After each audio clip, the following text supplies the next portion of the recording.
Well, hello everybody. It's 8 o'clock on Tuesday. Happy Tuesday. Actually, it's Monday. I'm ahead of myself. Happy Monday, everybody. This is number 4 in the series that I'm having, talking about different subjects. Found out today that this is going to have to be the last one because business takes precedence, and I've got some business to take care of for the rest of the week. So I'm going to make this one a little longer. What I'm going to do is share some things with you, and then I'm going to answer some questions. So let everybody know. Go ahead and share it so other people that may have some questions can get their questions in. I will be talking a little bit about taxes today, and won't be answering any personal question taxes. That's something that's a consulting thing, but general questions that you have, I may be able to answer those. Now, I like the concept where I'm talking and giving some commentary and then I listen, but you all have to put some questions on there while I'm talking. So, question is, what are you afraid of? Most people say that they're afraid of death and taxes. Now, I can't stop you from being afraid of death, but you need to stop being afraid of taxes, specifically the income tax, the federal income tax. So I'm going to go into what I wrote for today, and then we're going to talk about some things. I'm going to interact with you all today. Now, I'm not going to get into a debate about the legality of the income tax. What I will do is try to address the issues that 98% of the population has concerning the income tax. Most people are already too afraid to rock the boat or to buck the system, so to speak. I hear people say things like, I don't care what the law says. I just care what the IRS can do to me. And that's the sentiment of a lot of people. They're just afraid of the IRS. You need to stop being afraid of the IRS because that's what they want you to think.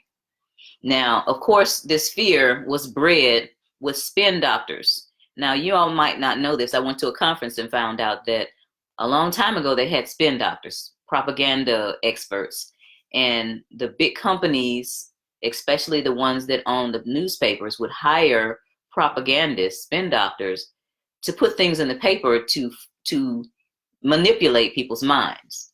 Now, that statement about there's nothing certain in life but death and taxes, I'm not sure whether that was a spin doctor that did that, but it's been used for decades to scare people concerning paying taxes. So they think they're obligated to fork over thousands of dollars every year to the government, and they use the money for things that are diametrically opposed to your life, things that you don't want. I didn't ask anybody to go and take money and blow up people to take their oil. I didn't ask for that. Yet they take money and do crazy stuff with the money. Have you heard of, there's a report that comes out every year, and it tells what the government has spent money on. And one of the things that they spent money on, I think they spent over $1 million to see if cow farts affect the ozone. So what if they do? But again, if you look at it, as I've researched it, it's called the Grace Report. That's right, Peter Grace. If you look at it, somebody's getting paid $1 million, somebody's nephew, niece, uncle, aunt, child, somebody up in the higher echelons of Congress at some university that needed a job is getting paid big time to go and see if cow farts affect the ozone layer. So those are the kind of things that they do with your money. So it's very good if you try to go ahead and keep all of the money that you can, right? Right. Now, are you afraid of the tax police? It's time to stop being afraid of the tax police. If you're paralyzed, you're paralyzing yourself when you're afraid of them and probably paying too much in taxes because you have not learned to play the game like the wealthy people. Now, a wealthy business owner from a long time ago, a woman named Leona Helmsley, is famously quoted as saying, "We don't pay taxes. Only the little people pay taxes." And I've heard that basically all my adult life about this woman. Now, she was right, not because she was evading taxes, but because business people know how to structure their business and personal affairs to pay little or no tax. When I was an IRS agent, I got assigned to an IRS service center.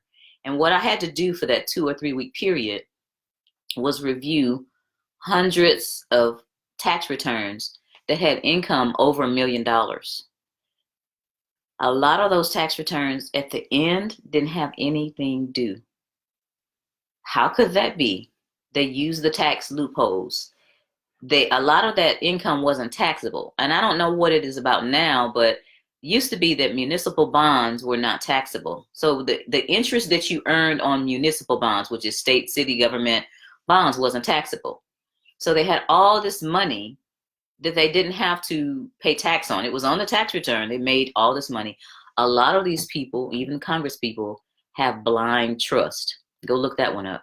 So I was able to just take in all of these tax returns and look and see what these wealthy people were doing in order not to have to pay the taxes.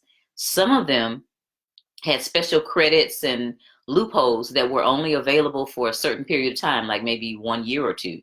So this whole thing is about helping the wealthy get wealthier. Wealthy people pay accountants thousands upon thousands of dollars a year to save them hundreds of thousands of dollars a year. Now, they realize that saving a few dollars by not hiring an expert is going to have them pay deeply in the end. That's what you need to think about sometimes. Oh, I don't want to pay this person to do the taxes, or I don't want to pay for this expert, but they know something that you don't know. For example, I have one client that is pretty high-end client.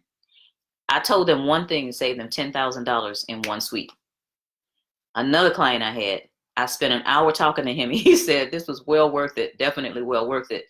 But you can go look this stuff up yourself, or you can get somebody else to do it, but it needs to be done, or else you'll never know. I even saw a few of those tax returns that got their income low enough to get the earned income credit. So you got somebody that at the beginning has over $1 million on the tax return, and at the end of the tax return, they've qualified to get the earned income credit. Now, you may think that's wrong or unfair, but nobody, rich people or otherwise, wants to have to pay taxes. It's not being unfair to have them deduct all that they can. What they're doing is they're using their money in a wise way to make sure that they know that they have all the deductions that they can have. So paying taxes is something that they don't want to do. They hire somebody to make sure they don't have to pay them. I just talked to an accountant today that was trying to make sure that some structures were put in place for their client to make sure that they were going to be okay. Now, remember when Donald Trump and Hillary Clinton were having their debate, and Hillary Clinton jumped up and said, Donald Trump didn't pay his taxes. And everybody said, oh, Donald Trump didn't pay his taxes. Donald Trump. And I knew exactly what happened, because he turned around and he said, I'm a smart man. And he is a smart man. He took advantage of one of the tax laws, net operating losses. If you have a loss in your business, you can go back and recover 18 years, or go back 2 years and go forward 18 years where you can scoop up and not have to pay taxes. So that's something that people that don't have businesses will never know. So when you have good years, you're paying taxes, but when you have a bad year, you can recover the taxes that you pay. And that's in there for business people. Even though I don't like the fact that Donald Trump filed bankruptcy a whole bunch and left a whole bunch of small and medium-sized business owners high and dry, especially with that hotel that he tried to do in Atlantic City, he does use the tax laws to his favor.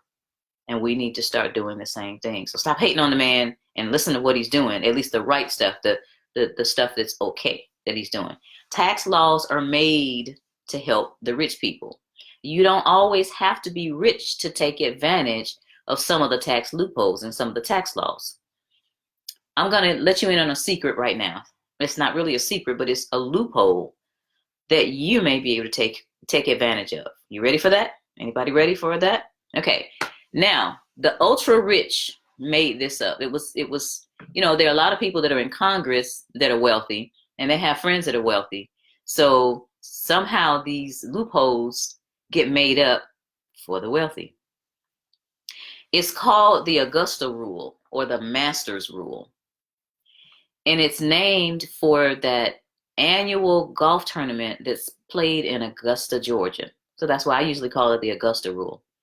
So what this loophole says is if you rent your personal home out for 14 days or less, in other words, less than 15 days, you can make all the money that you want to in that 14-day period. Not only do you not have to pay tax on it, but you don't even have to report it on your tax return. So I went online a long time ago and looked at all the houses that are around that Masters golf course.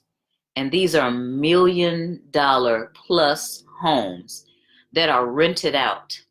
Now, they're probably getting at least $5,000, $10,000 a night to have these golf teams stay in their house. So can you imagine for 14 days making $10,000 a night? That's $140,000 more than most people make in a year.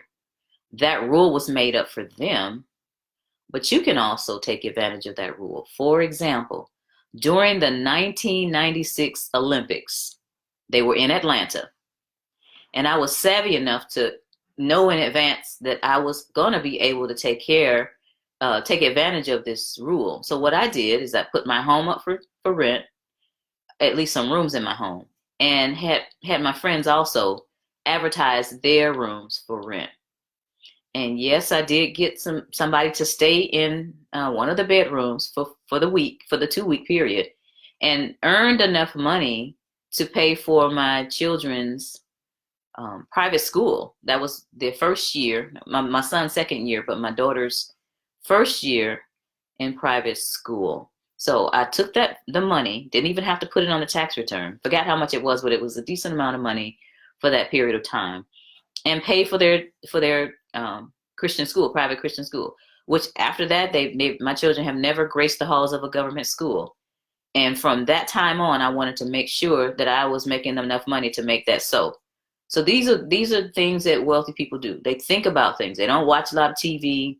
They don't play the lottery, because all that is the money is going from it. And they used to do some good things with it, but now all that lottery money just, all of that money doesn't go to the winner. Y'all need to look up the lottery and try saving instead of trying to play the lottery. Now I know some people that don't play it until it gets over a certain amount, and if you can afford to do that, fine.